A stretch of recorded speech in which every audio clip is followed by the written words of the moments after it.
Greetings, comrades, and welcome to the Eastern Border. I have some interesting and good podcast news for you. I'll start with the most important fact. I have managed to arrange, officially, an interview with our new president-elect.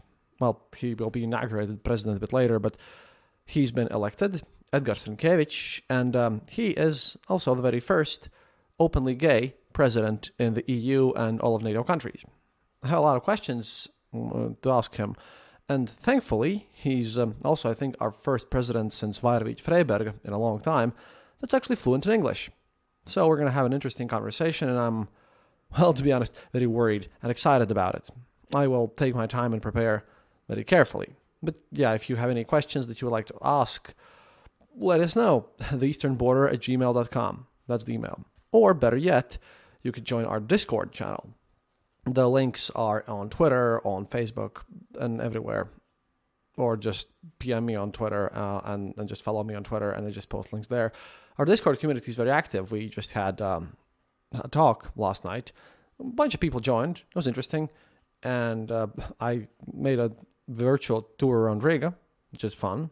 So, hey, you can just go on there. You can also argue with anyone about anything on my Discord channel. We don't ban people, so that's cool. What else? Oh, yeah. Flying FPV drones rules. I like it. I need to get good enough before I go back to Ukraine in July to actually be able to do stuff. It's going to take a bit of effort. But again, we'll manage. But that's about the podcast news. Now, on the episode. For starters, I'm pretty sure you will read and hear all over the place about the new events in the Belgorod Oblast. Now, to tell you the truth, they are important, but I kind of don't want to touch that subject because I know some things about this whole Belgorod region that I really want to talk about, but I can't. And you'll understand why later. It's just one of those things where I was given some information that I can't share, and just not even mistakenly to say anything, bad or to do something, that I shouldn't be doing. I'd rather just avoid this subject. You'll read all the official data anywhere else. That's probably going to be the only thing you guys hear about the war anyways, so I'll have to skip this one. But when the time comes, you'll get the best, most in-depth explanation of this attack, previous attack, and what it all led up to. Trust me on that one. However, that doesn't mean I don't have things to tell you. I have a bit of a collection of, things that you will definitely won't be able to hear anywhere else. Because the mess that is Russia and how it's continuing to deteriorate and what's happening there is, increasingly getting even weirder than it used to be. For starters, if you remember the biolabs, then we have something else for you. Biolabs are old news. RIA Novosti published a video report where people in balaclavas talk about the University of Washington. They don't mention whether it's DC or whether it's the state university. No one knows. University of Washington. Your guess, which one is it? Which apparently breeds combat insects and was the first to experiment on locusts. If you guys know University of Washington that breeds insects and experiments on locusts, let me know. Also, Panda, please stop eating the microphone wire. That would be nice. Thank you. And from their report, I learned that, quote, there is an abandoned room where a large amount of sawdust with sand was found by the RIA Novosti guys, apparently, which is a substrate for the cultivation of larvae. And also the bags of salpeter were found, apparently. And the specialists consulted explained that locusts are afraid of the smoke of burning salpeter. This led to the conclusion that locusts had been sent to specific destinations with a smoke screen. So what was found is how basically Ukrainians apparently use combat locusts in battle, and they are grown and bred in Washington. And they do it by smoke screen, of course. Quote, the larvae of these locusts of the same age came out in July. It's last July. This too indicates that the origin of these locusts is not natural. Yeah. Robot locusts or clone locusts from hell or Washington. Which one? No one knows. But on the same level of fantasy, because these news of random stuff are just getting weirder by the day, Shoigu we haven't mentioned him in a while, says Russian troops hit another Patriot missile system in Kiev.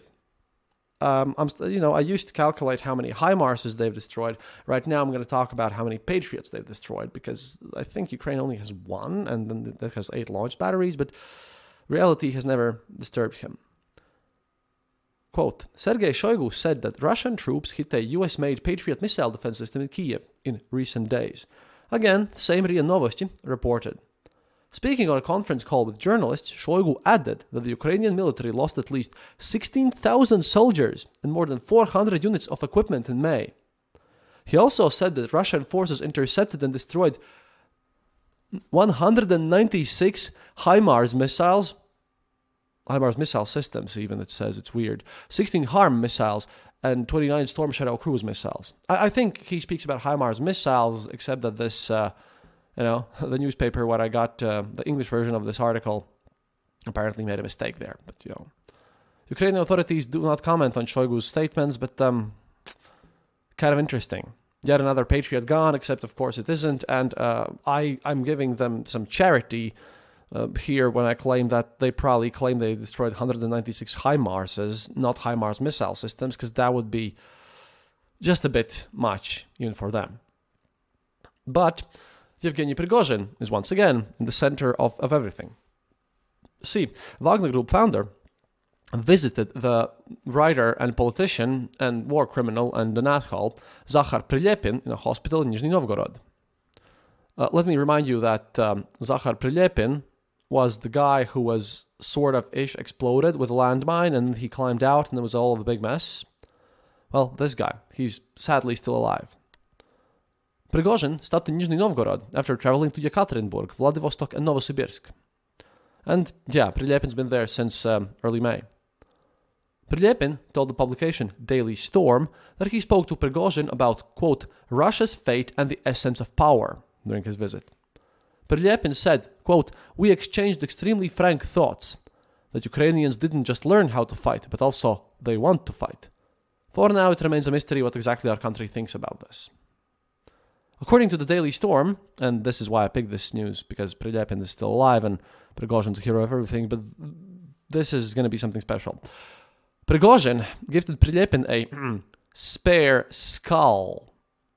Yeah, it's apparently perfectly normal that, wounded journalists and Prigozhin and everyone else just carries around random skulls with them. Cool.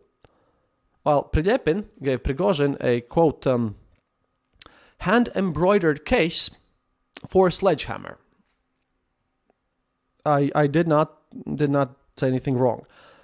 These guys are both war criminals, they are terrorists, and when they meet to show their love for each other, one of them gives the other a skull, because, obviously a man needs to have a skull at his home, and the other gives Prigozhin hand-embroidered sledgehammer case. I mean... I would say this doesn't get sillier than this, but yeah, you just wait. For starters, Russia's government's public services portal, Gosuslugi, has sent users, the Gosuslugi is the same thing where you pay your bills and where you can get conscripted to the army. They have sent users a message offering them free access to a book called Poem Z of the Russian Summer. And I've seen this being reported. I haven't seen the book myself, but I really want to, though. The book is described as containing poems and verse by modern Russian authors about the tragic events in the Donbass that began in 2014. The message also includes an excerpt of a poem by Donetsk poet Anna Revyakina. Quote, we shed our tears at night so the children won't see. A thin base of these tears for washing hair. What will they say about us later? We lived, we fought. We fought to end war forevermore. This is getting mental by the moment. But again, this is Russia. Welcome to insanity. This war is getting crazier by the time. For starters, again, Prigozhin and Ramzan Kadyrov, who used to be allied against Shoigu, they've switched sides a bit. And now these guys are openly, let me remind you, Ramzan Kadyrov is leader of Chechnya, very dumb person. He runs his Chechen organized group of Kadyrovtsi, basically subservient to him. And, he's basically a vassal of Putin, but not much else, and hates local traditions. Meanwhile, Prigozhin has his own private army, but they both are on the same side, and they are both very influential and powerful people. Okay? So, now that you know this, although they both are stupid, but now that you know this, consider the following.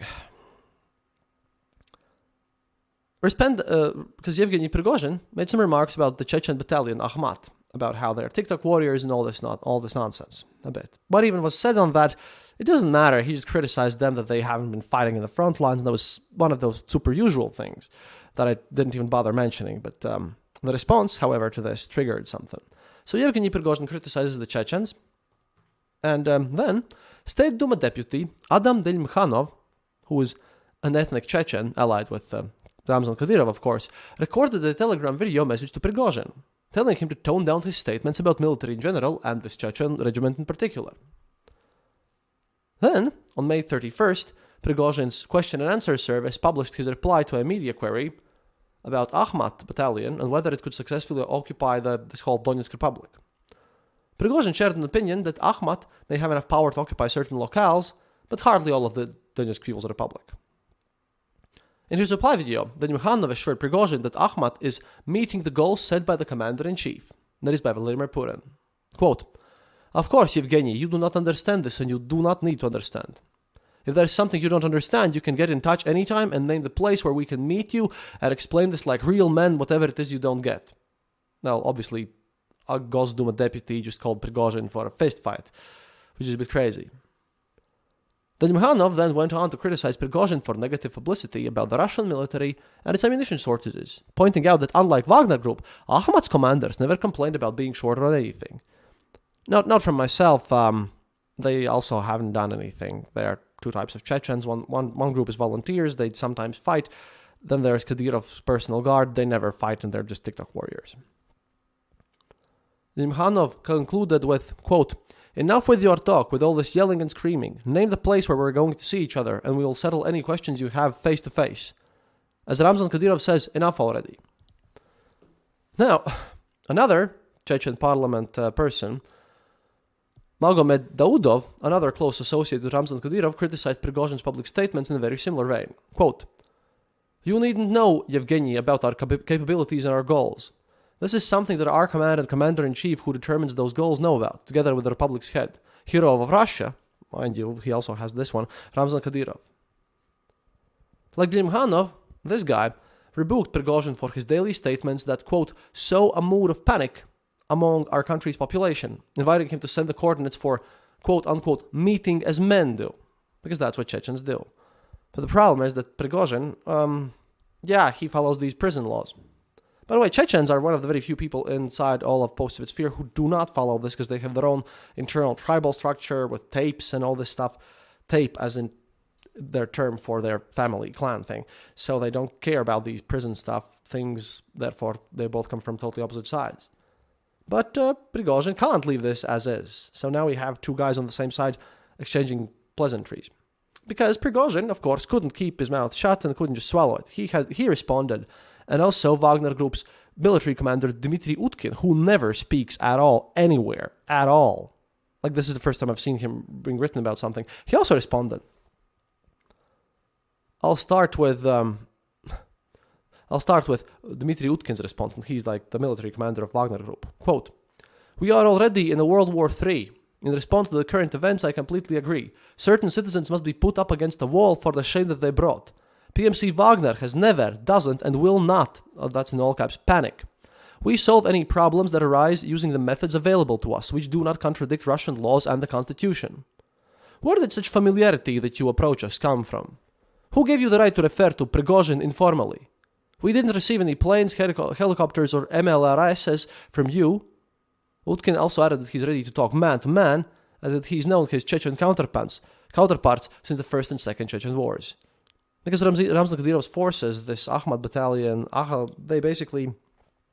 they fought for the Chechens in the First Chechen War, and then in the Second Chechen War, Ramzan Kadyrov became a betrayer of his own people, and he lacks any respect in that society, so, this is a nice little jab at that. And what Prigozhin said himself, quote, Prigozhin responded to this by saying he doesn't see anything wrong with his comments about the Akhmat battalion, and added that, quote, "In regard to my location, All those involved in this discussion know my confidential phone numbers very well and are able to connect with me. That also shows, Prigozhin is just writing this off, but we're in an interesting conflict, since these both men, if Girkin yells at Putin, then Putin just ignores it. But and if these guys, or even the Club of Angry Patriots, yell at someone smart, or intelligent at least, or at least knowing how to be one, they also just mostly ignore it. But these both guys, Ramzan Kadyrov is used to telling people to apologize to him, or he kidnaps people and forces even the highest Supreme Court judges of Russia to do his bidding because, he's dumb and an evil person. And Prigozhin, he won't shut up or step down either. So if previously there were conflicts between this, here's another one. And both of these guys are very angry at this.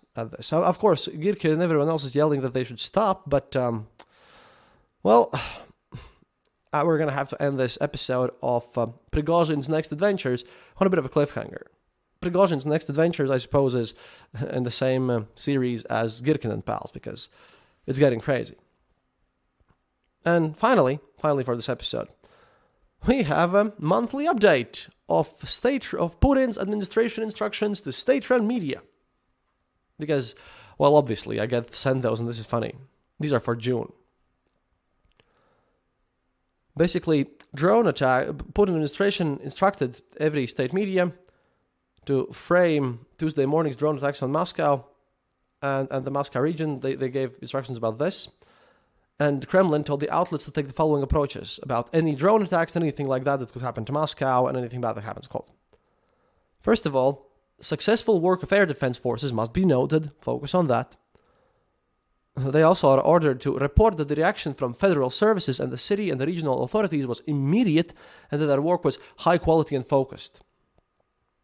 The goal that must be achieved is that we should focus on the word provocation from Ukrainians. And these are instructions that Kremlin gives out to its media, just so you know.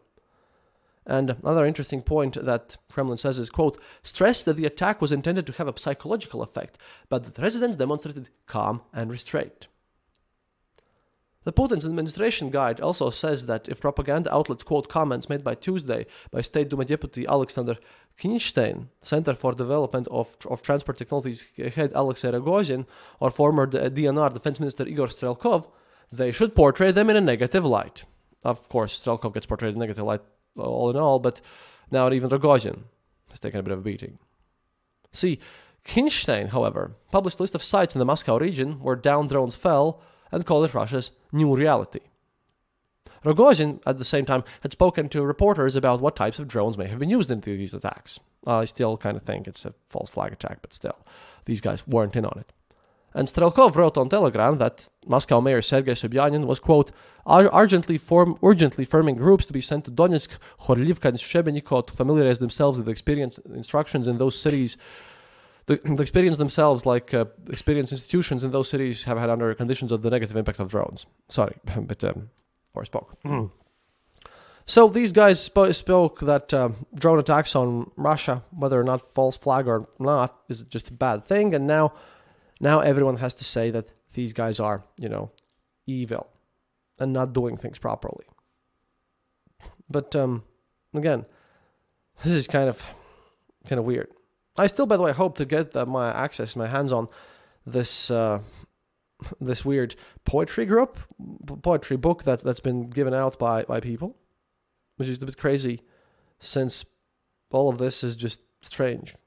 No, seriously, I'd like to transfer all of this stuff to English and just do something fun about it, but I'm not sure that someone really will basically do something about it, so gonna have to search for all this situation.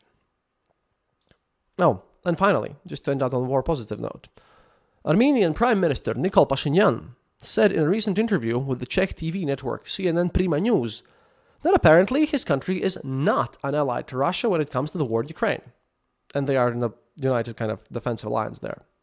Quote, you said that we are Russia's allies. You didn't say it out loud, of course, but I think it was evident. But we are not Russia's allies in the war with Ukraine. And our feeling about this war, about this conflict, is alarm. because it directly impacts all our relationships, said Pashinyan. He went to say that while the West views Armenia as one of Russia's partners, Moscow can see that Yerevan does not support the war in Ukraine. Quote, the result is that we're nobody's allies in this situation, and that makes us vulnerable. We're evasive not because we don't have an opinion on the situation, but because of what I already said. We have a lot more problems, and they prevent us from being more involved with other issues, said Pashinyan. And then he later stated that this interview was recorded in May. And of course they have a lot of problems. They're dealing with the Nagorno-Karabakh issues and all that stuff. But, yeah, just saying, if you hear something about Armenia, that's a bit strange once again. Anyways, I will now be focusing on the interview with Latvian president. Please follow me on Twitter. I can't post the Discord link here because it expires in a while and I'm not that good at it. I just know how to talk there. Please follow me on Twitter. Just Google up my name and surname, Kristaps Andres, on Twitter, and you'll find it. And come join us on Discord. If you like the show, please consider supporting us on Patreon. Or, you could go to theeasternborder.lv and click the donate button there for a one-time donation, which is going to be used well, I suppose. But for now, lots of things. Please, again, I think third reminder, do send me the questions that you'd like to ask or some subjects that you think I should talk about with our new president, and, still a bit nervous. At any rate, до свидания, товарищи. And as always, remember, happiness is mandatory.